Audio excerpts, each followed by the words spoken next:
This is a Monday.com ad. The same Monday.com designed for every team. The same Monday.com with built-in AI, scaling your work from day one. The same Monday.com with an easy and intuitive setup. Go to Monday.com and try it for free.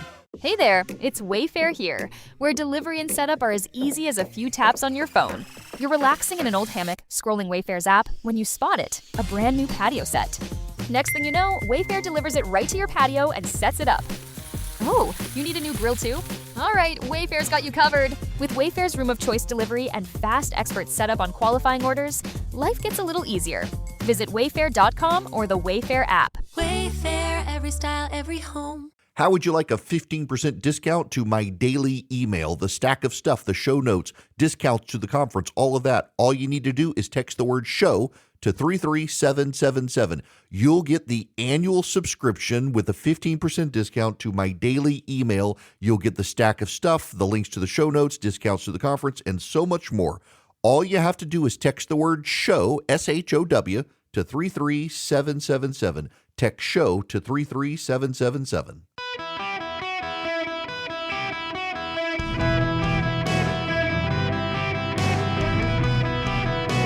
Welcome to the Eric Erickson Show podcast, Hour 1. Hello, America. Welcome. It is Eric Erickson here across the United States, back at the home office. I told the guys on Delta last night, I love y'all, but I am really tired of seeing y'all. I got a week's reprieve next week and then head to Oklahoma City and Tulsa. Yes, it is my birthday. Thank you for the well wishes. We can move on from that. But if you would, please, I've been highlighting a nonprofit every day for you to consider supporting. Today is the Tim Tebow Foundation. They, in addition to helping rescue trafficking victims, they do a lot of work with special needs kids. If you text the word donate to 33777, you can support the Tim Tebow Foundation. Friends, remember the video that came out towards the end of the 2016 campaign? It was Donald Trump talking to Billy Bush, and he said, you know, I can just walk up to women and I can grab them by their, you know what. That's what Iran has done to President Trump. You need to know that. You need to understand that. Don't be mad at me for telling you. People are dead in Kuwait. Missiles have rained down on Kuwait, on the airport in Kuwait. They have been targeting American positions in Kuwait and Iraq and Bahrain. And the president of the United States has thus far done nothing. He claims we're at a ceasefire. The only person who's at a ceasefire is the president of the United States. And it's time for the president to respond. You know what they call the seat on the back of a motorcycle? You have any idea? It's a word I can't say on radio. It rhymes with itch. They've kind of put Donald Trump in that seat. This is embarrassing. You should be embarrassed that your nation has started a war with Iran, and the president has now chosen to allow Iran to attack the allies who helped us, and he has done nothing. You should all be upset at this White House, and I'm sure some of you will try to rationalize it as there's 7D chess that the president is somehow engaged in, hoping for the economic collapse of a tyrannical regime that is not going to collapse economically because they're a tyrannical regime. They have the guns, and the people opposed to them do not. So the president could choose to do something. He could choose to unleash Netanyahu. Interestingly enough, Prime Minister Netanyahu, I must correct myself because multiple reports out of Israel and the United States said, yes, the president and Benjamin Netanyahu had a heated exchange, but no, the president did not go on a profanity-laced tirade. This morning on CNBC, Benjamin Netanyahu, the Prime Minister of Israel, said, actually, yep, the president had a few choice words, but they're still friends. They just have a disagreement. At this point, it is very clear. We began a fight with Iran. If we let go of the tiger without having defanged it or declawed it, they will try to kill us. They will try to kill us. so we can kill them or let them kill us. They are firing on our friends and allies who are angry with us, you should know. The Saudis, the Kuwaitis, the Emiratis, they decided to hitch their wagon with the United States. Remember, the United Arab Emirates, they left OPEC. They decided they wanted a closer relationship with the United States of America. And they bailed on OPEC. And they are being attacked by Iran. They are being attacked by Iran because we attacked Iran and they helped us. And now we are not helping them except by shooting down missiles defensively. How many more attacks must go on before we respond? It's time for us to respond. Mr. President, it's time. You've prided yourself on not starting wars. You started one. You need to finish this war. You need to finish this. The Iranians at this point are playing you the fool. They believe the American press corps. They believe that they are in a strong position, and frankly, they're not. You have wiped out their Navy, you have degraded their Air Force, and you have reduced their capacity to launch drones and missiles. But in the 2 months that you have sat on the sidelines, you have allowed Iran to rearm, and you have paid attention, and we have watched them rearm, and you know they have rearmed. You know where they're keeping the arms. It's time to go blow them up again. Listen. It was a choice to start this war. It was a choice. And there were very good arguments on the other side against it. I supported it. I supported the president starting it. But you can't look at the status quo if you are a supporter of the president and think he has left this in a good position. You can't look at it that way. Before we started the war, our allies were not under missile attack from Iran. They were not blowing up civilian airports in the Middle East, with the exception of Israel. We now know from multiple reports that came out that Netanyahu and the Israelis had a regime change plan that they wanted to carry out in Iran, and the president of the United States listened to Erdogan in Turkey, who is not actually our friend. He just makes kissy face to Trump, and the president fell for it. And the president, as a result, told the Israelis not to implement their plan. It's time for them to implement their plan. You can't start a war in the Middle East and then say, okay, bygones, with a group of terrorists. So I hope the president is going to do something. I hope they are formulating a plan. Spare me the 5D chess, though, because we've allowed them 2 months to rearm. We now know from Marco Rubio, Iran did mine a large section of the Persian Gulf. We need to go back in and blow them up. The only way to get out of Iran is to go through Iran at this point. Oil prices continue to go up. The markets are falling today. The bond yield is going higher. We are headed towards economically uncharted territory. It's time for the United States to clean up the mess that we ourselves did start. It's time for us to go finish Iran. Now, there are ways for us to do this. The president says no boots on the ground.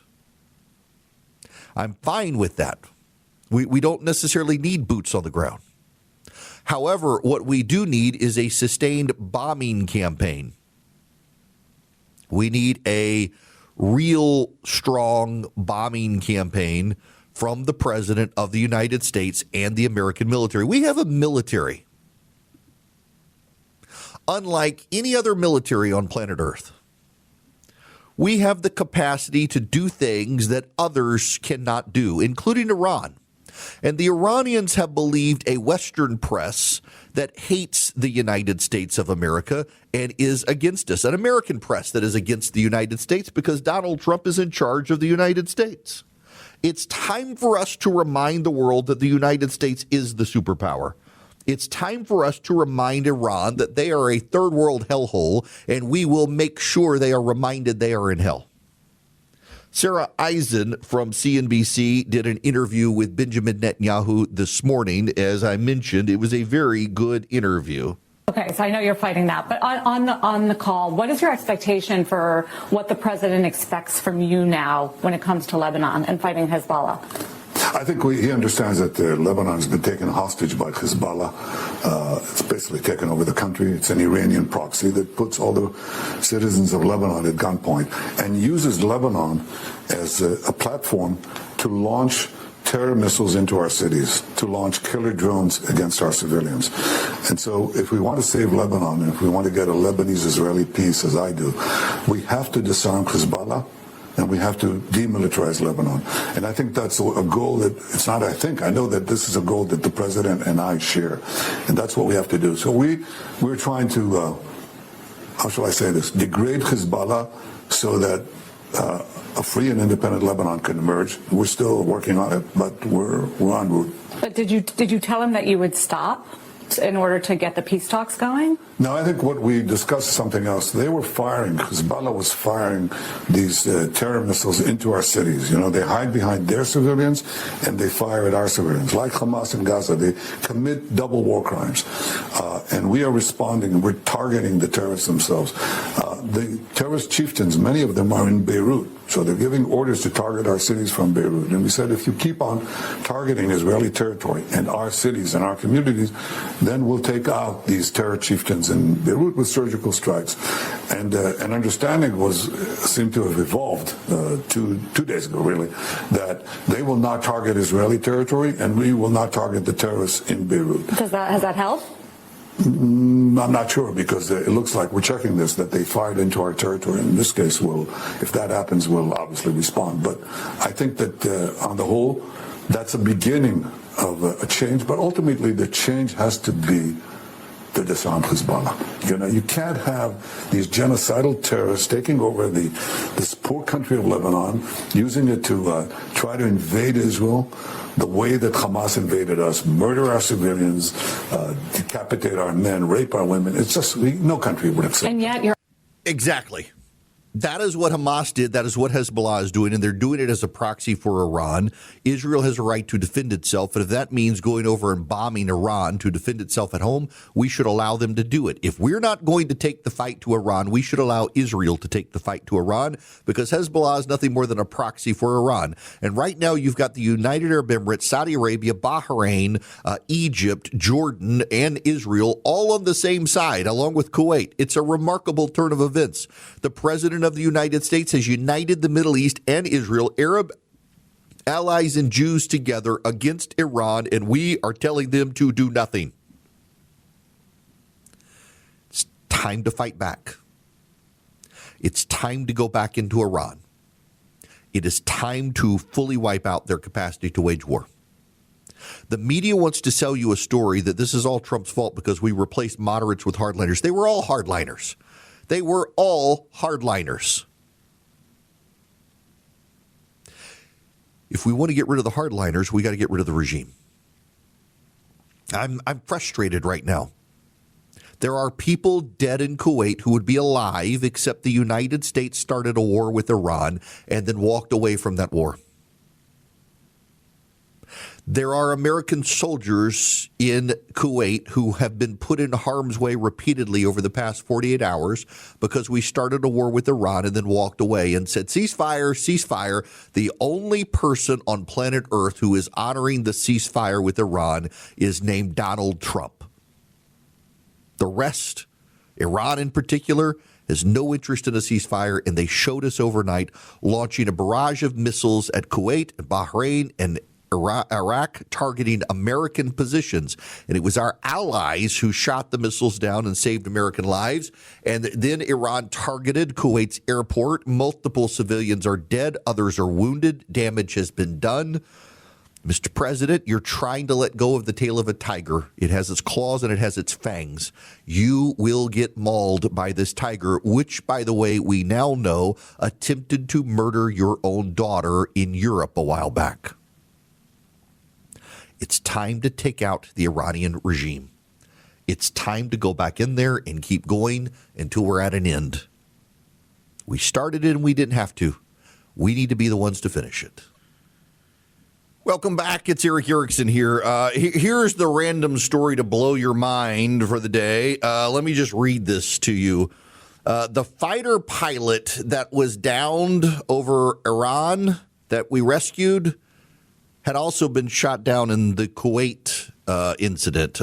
The pilot of the F-15E fighter jet downed over Iran was also flying one of the jets shot down at the start of the war by Kuwaiti friendly fire. Two people familiar with the incident tell CBS News. Just over 30 days after safely ejecting during the friendly fire incident, the pilot was on a mission over Iran when the jet was hit by a surface-to-air missile, prompting a daring rescue operation. The pilot's dual shoot-downs were first reported by national security reporter Sean Naylor in his Substack, The High Side. In the opening days of the war, the pilot was among 6 aircrew members who safely ejected after 3 F-15E Strike Eagles were mistakenly shot down by Kuwaiti air defenses, specifically Kuwaiti fighter jet, over Kuwait in a friendly fire incident. Remarkably, just weeks later, the pilot was again forced to eject when the F-15E they were flying was shot down over an Iranian missile by an Iranian missile on April 3rd.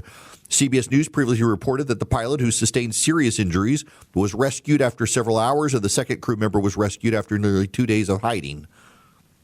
You know, there is a watch. I forget the name of the watch now, but the watch is only available to pilots who have been shot down, who have ejected from aircraft. The pilots who are ejected from aircraft are the only people on planet Earth who are allowed to wear this watch. I can't remember the name of it right now. I didn't even know it existed until people were talking about when this guy was shot down. This guy could get 2 of those watches. They're going to change his call sign now to tax liability. Oh, wow. I mean, God bless him. I'm glad he's fine. But what are the odds of getting shot down twice?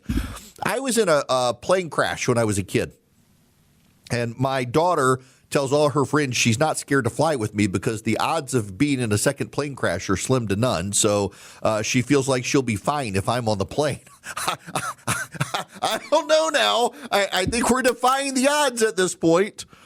Mine was a 747. We just belly flopped on a runway without wheels or flaps. It wasn't like a real crash per se. The runway was foamed up for us. I did go down the slide, but nonetheless, in this situation, I'm just amazed.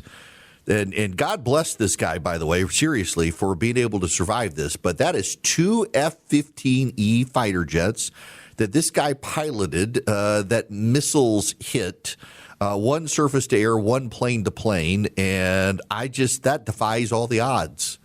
This guy should play the lottery at this point when he comes home. He's apparently now undergoing rehabilitation, was seriously wounded in the second one. So God bless him. And whoever he is, they're not releasing the name for obvious reasons.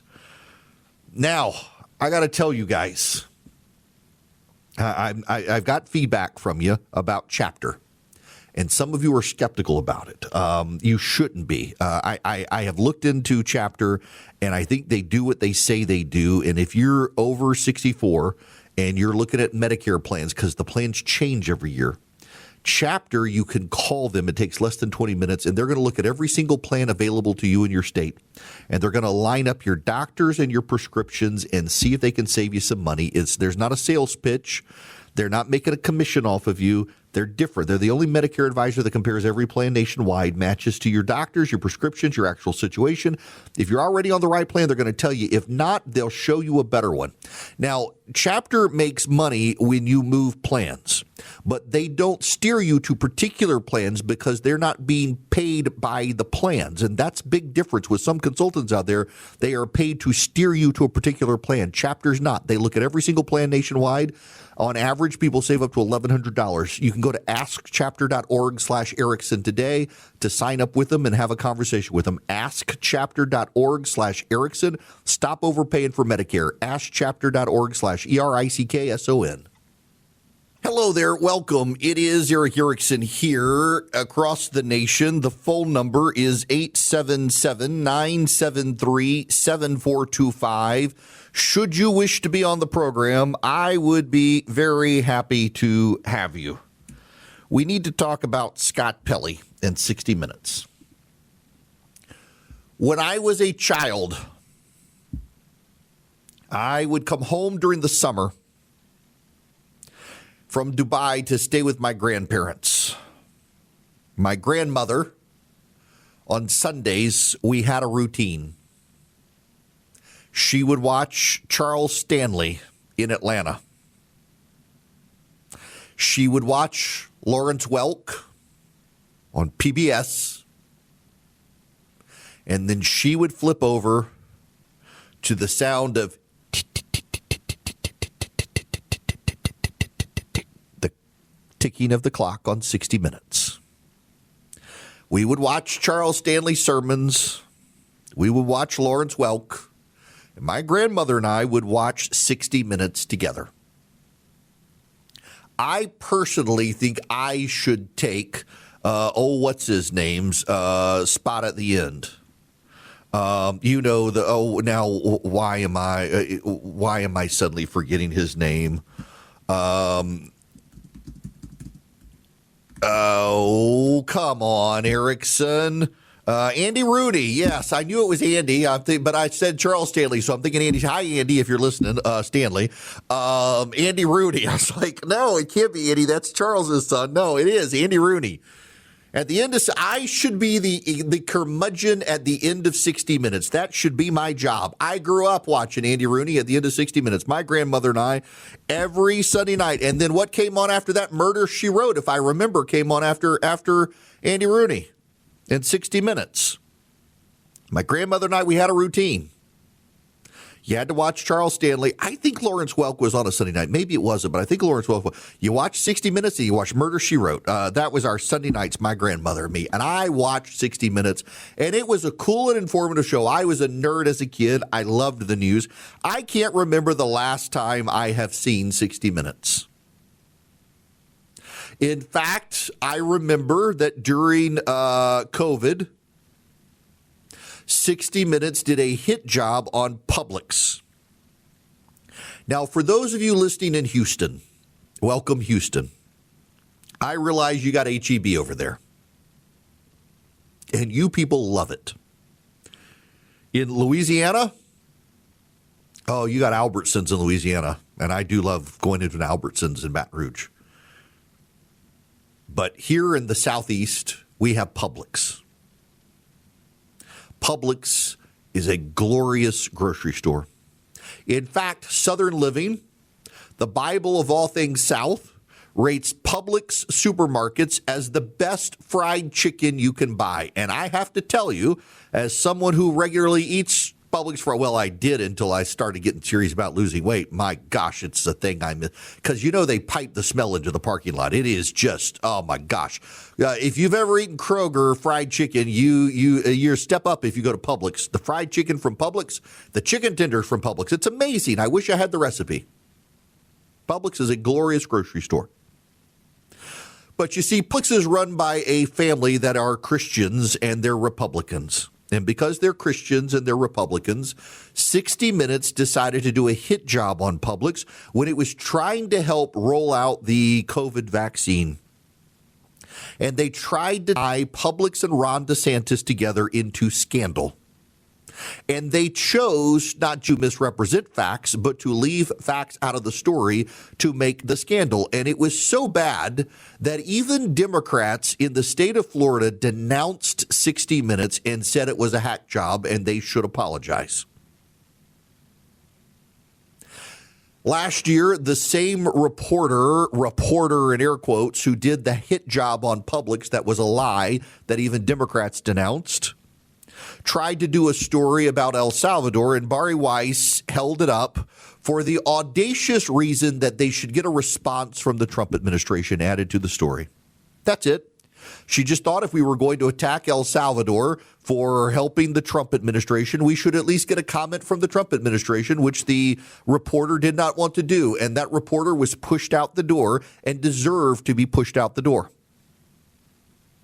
Overnight came word that CBS News has fired Scott Pelley.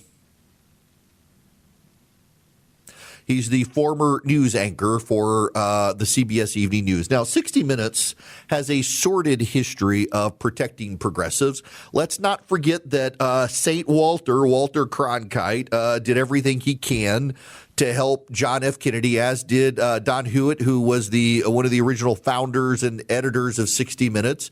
They were in the tank for Kennedy. Walter Cronkite used his credibility with the American public to sell the Democratic Party.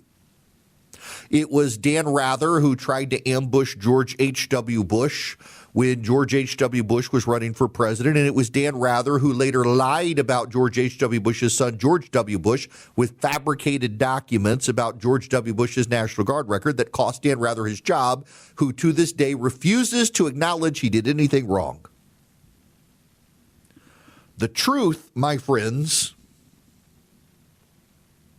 the truth is that Scott Pelley is nothing more than an arrogant, entitled, pampered, highly paid elitist who is a progressive.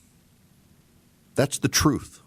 And the proof is that it is the Democratic Party today denouncing Scott Pelley being fired from CBS News. Friends, if I walked into my boss's office and told my boss he were not welcome at my radio station and was murdering the radio station, I'd be fired, deservedly so. That is what Scott Pelley did. He thought himself so entitled, he could go into a meeting with his boss, tell his boss is unqualified, did not deserve to be there, and should quit, and his other boss said was murdering the product. By the way, the ratings are up since Bari Weiss took over at CBS News. The ratings for 60 Minutes have gone up for the first time in a couple of decades. People are now interested in the stories at 60 Minutes in ways they were not. Bari Weiss is converting the product into something that can live. Scott Pelley was willing to be the captain on a sinking ship. The story here is not so much 60 Minutes, however. It is the arrogance of the American press. Oliver Darcy had started in conservative media, now hates conservatives, and runs breathless reports on his email newsletter on a daily basis about the horrors of Bari Weiss. Why? Because people at CBS News are progressives, and they want to be able to tell progressive stories. And Bari Weiss, by having the audacity to suggest they be fair and balanced, is considered to be running cover for Donald Trump. I want you to be real clear here. I know Bari Weiss, but not well. Bari Weiss is a left-of-center Jewish lesbian woman in New York. She is not a conservative. She's a left-of-center lesbian in New York. Did you know that? Because they make her out to be some right-wing Nazi. She's not. She happens to support Israel. And Bari Weiss is an old-school reporter. She happens to believe, though she has her own political biases, that the other side should be fairly heard and that CBS News should not nutpick people on the other side to talk to. They should allow the voices from the other side who are respected by the other side to speak.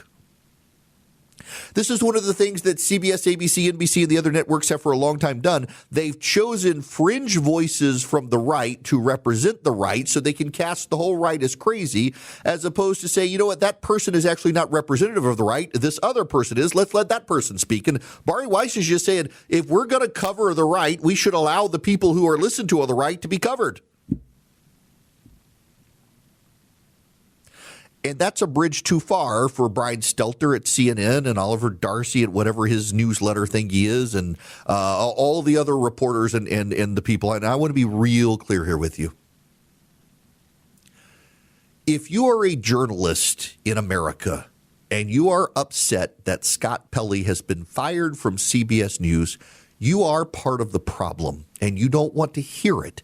And you are killing your newsroom and your product because you are an arrogant and pampered elitist, and you don't even recognize it. You don't recognize your biases. You believe you are fair. And fairness for you means being a stenographer for the Democratic Party. The Democratic Party apparatus, for most of you, has their hands so far up from your rectum to your mouth that all you do is regurgitate their points like a Muppet. You are Miss Piggy to the Democratic Party with their hand up your backside, moving and controlling your actions. And you're so used to their hand up your backside, you just think it's an extension of your body. You are degrading your product. The American people think syphilis and Ebola are more acceptable than the American news media because the American news media has decided to produce a partisan trash product. You don't tell people the truth anymore. You tell people the narrative. You don't second guess things you've done in the past until later in life when suddenly you're stunned and surprised at things the right has been telling you for a long time. You people are destroying your product with your pretensions and your arrogance, and the fact that you think Scott Pelley is somehow invulnerable and it's a shame he was fired says everything the rest of us need to know. You think you are somehow protected from the rest of America. You think somehow you have a privilege. Many of you people think the First Amendment freedom of the press applies to you specifically and not to all of us. We've seen this crop up in the past repeatedly, where reporters were outraged that others believe they had the right to the press. You're just a blogger who has the First Amendment freedom of the press, just like you. The American Press Corps has elevated itself in its own eyes and now blames the people. To be fair, the people, to a degree, deserve some of the blame. Listen, I saw this quote. Let me read you this quote because there's some truth in this that you should understand. And it is why I have come to terms with the fact that I will never have as much money as I would love to have. Because if you lie to people who want to be lied to, you're going to get filthy rich. If you tell the truth to the people who want the truth, you're going to make a living. That's where I am. If you tell the truth to people who want to be lied to, you're going to go broke. And to a degree, that's where I have been.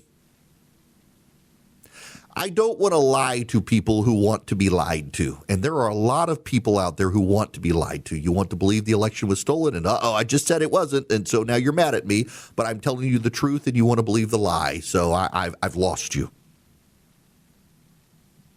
There are a lot of people on the left who want to believe that there is a virtuousness in the left when really there's not. And you want to believe the Heather Cox Richardson talking point of the day that Charlie Kirk was assassinated by someone from the right, and because she said it, you will believe it, and she's lying to you, and you want to be lied to, and she is filthy rich because of it. What the press does is it claims to tell the truth to people, but it tells a narrative. It weaves a story. It leaves out details that it believes are inconsequential to the story. Take the public story. The public story was far more nuanced. There was no corruption there. The family and the grocery store were actually helping deliver a vaccine to people who needed a vaccine at a time we were under a global pandemic. And CBS News left out key facts because they wanted a narrative that there was corruption. And so they told the narrative and not the truth, and they were discredited. And you know what they did? They kept the reporter around and they kept her telling stories, and they never held themselves accountable for it. Accountability is coming for the press through bankruptcy because people are tuning them out. And the best they can do is scream about misinformation and disinformation and claim that people just want to rely on liars. And you know what? In some cases, it's true. In fact, in a lot of cases, a lot of people do just want to be lied to. They want to be affirmed and told what they want to believe. And many of you get mad at me when I tell you things that are true that you just can't believe. And you've gone and you found 5 people to tell you what you want to hear. And you've decided I'm the liar as opposed to the people who are lying to you to tell you what you want to hear, because it's confirmation bias. You believe something is true and you want to go find the people who tell you what you already believe is true. But that's what the media does too. And they reliably go to the left and they align themselves with the left. And Judgment Day is coming because more and more people have realized they are partisan hacks. Scott Pelley was a partisan hack who did an interview with Joe Biden to help Joe Biden rehabilitate his image to the public that there was nothing wrong with him. Scott Pelley played a role in doing that. And guess what? That role has come to an end for Scott Pelley. He is no longer at CBS News, and we should not be treating Scott Pelley as some sort of hero or martyr, and those who do expose themselves as left-wing hacks. Hello there. Welcome. It is Eric Erickson here. The phone number is 877-973-7425. This hour of the program brought to you by Van Allen Golf. Father's Day is coming up. A putter from Van Allen Golf is the way to go. VanAllenGolf.com. Look them up on Instagram at Van Allen Golf, or just text the word golf to 33777. To the phones, Eric in Edgewater, Florida. Welcome, sir. How are you? Great topic today, sir. And thank you. Sometimes I'd rather you lie to us because it's less painful, but I appreciate every day that you sign on. You put your job in jeopardy to somebody wanting to cancel you because you speak the truth. Every day. Every day. 1972, Zbigniew Brzezinski, who was Jimmy Carter's national security advisor, said, shortly, the public will be unable to reason or think for themselves. They will not be able to discern what's true or false unless they look at the nightly news. And he predicted his own daughter, Mika, who in 2016 said, Donald Trump is trying to influence the will of the American people. And after all, that's our job. That's Joe Scarborough's, I guess, girlfriend or wife. Wife, no. Joe, it's incredible. And he predicted his own daughter, but you hit it right on the head. You're canceled. And thank you for being on the radio today, sir. Well, look, I appreciate it a ton. And by the way, Jay, a listener, just emailed me and said, this morning National Public Radio is referring to Bari Weiss as right of center. She's actually not. I know Bari Weiss. She's a liberal lesbian from New York City. I don't mean that as pejorative. That's who she is. But she actually believes that the right should have a fair hearing, that the job of the news is to tell the truth, not to tell the narrative. And that's why she's been very successful. And the fact that the Democrats are melting down. Remember, she was left the New York Times because it turned hostile towards her because she had the audacity to think that the readers of the New York Times should hear the views of people from the right honestly. And she was driven from the building as a result. It is absolutely wild to see the left being unwilling to recognize that they are being catered to. They want the lie told because it's on their side. Now, that's one of the reasons Old Glory Bank was started. It really is. Old Glory Bank was started by conservatives for conservatives because they saw how the left was not just controlling the media, but then using their clout in the press and elsewhere to bully banks into canceling conservative accounts. And so they started Old Glory Bank to protect conservatives' ability to bank. And they have been one of the fastest growing banks in the country as a result. Some banks now won't let you use your debit card to buy a gun. Even though it's legal, some banks will say no because they bowed to progressive pressure. At Old Glory Bank, if it's legal, they want you to be able to bank legally, and they're not going to stand in your way to bank how you want to bank. For businesses, they're going to protect your business. They're not going to cancel your account because you're an unfavored business. If you're an active duty military or first responder, they're going to take care of you. Go to oldglorybank.com/Eric today and sign up with them. oldglorybank.com/ERICK. Sign up with Old Glory Bank. Begin a relationship with a bank that shares your values and supports your freedom to bank. oldglorybank.com/Eric. Member FDIC, equal housing lender. Terms and conditions apply.